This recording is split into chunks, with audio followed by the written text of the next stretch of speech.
Hi friends, it's Patrick Tinney. How you doing? Hope you're having a great sales and negotiation day. Right there for you.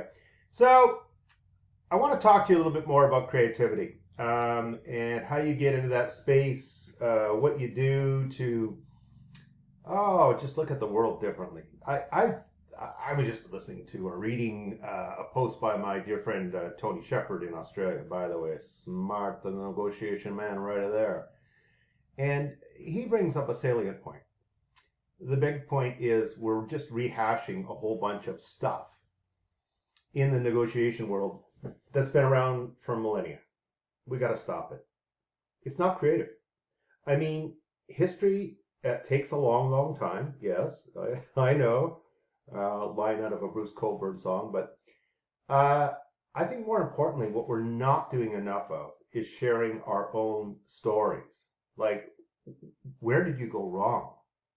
I want to know about all your mistakes. Uh, Tell me about the iterations that were that close, right? Tell me about how you built something beautiful and then ripped it apart over and over and over again. So, sales gorilla right now, right? I gotta rip that bugger apart. I just did it again this morning. I stripped out, I don't know, 15 videos. They weren't crisp enough. They weren't lively enough. They didn't have enough of this, right? We want more of that, right? The other thing is looking at things that are obscure. All right. So one of the things that I did when I started Centroid was I started to write content that was so out there. It was so edgy that I get calls right away and say, geez, where the hell did you come up with that idea? Or, geez, we know what you just said was correct. I'm just not sure we've got the courage to do it. Or, geez, I read every farting thing that you say.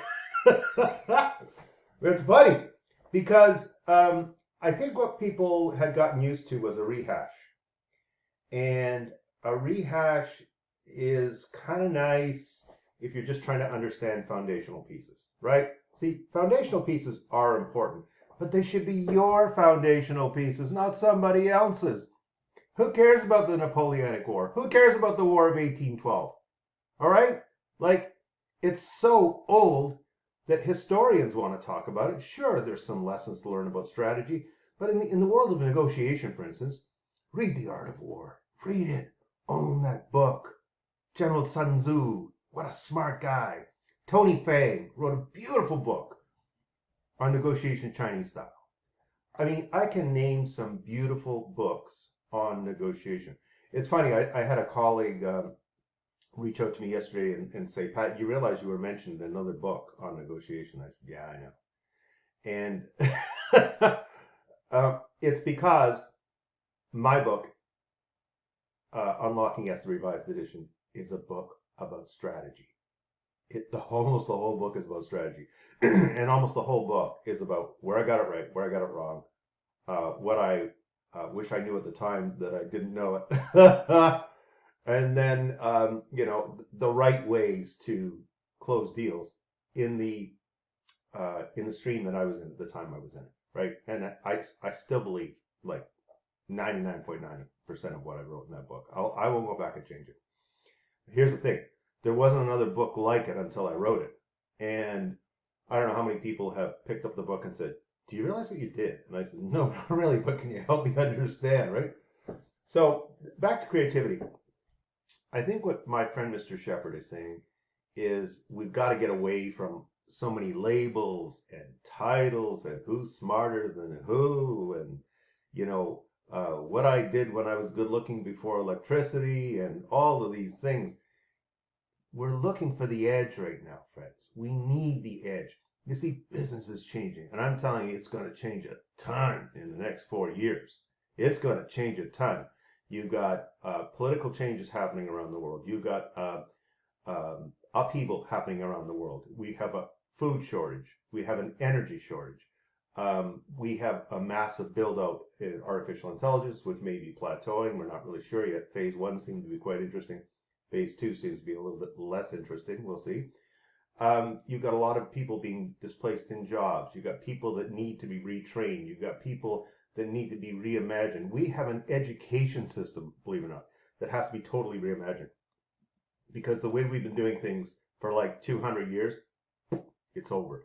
It's like the media business I was in is it's changed. It's kind of a shadow of what it was. There's still some beautiful newspapers left, by the way. There's still some beautiful radio stations and some beautiful television stations, but the formats are changing, right? And we have to change with them. This requires creativity. So think creatively. And here's the last thing I want to leave you with. Think about $1 billion. If you look like trying to change small things is nice. Yeah, I get it. Rearrange your linen drawer or your coffee cup drawer. Very important. But look at something that affects $1 billion people. And if you can find the gap in there, wow, are you going to change the world? And that requires a massive amount of creativity. One last thing I'm going to leave you with is keep the creativity massive in terms of its thinking, but simplify everything. Simplify everything. Crush it down. Take the most complicated ideas in the world and see if you can write them at the grade 11 level, which is what I'm doing. It's hard. It's almost impossible. But it's like smoothing the stone, smoothing the stone, smoothing the stone. You're that good. You take care.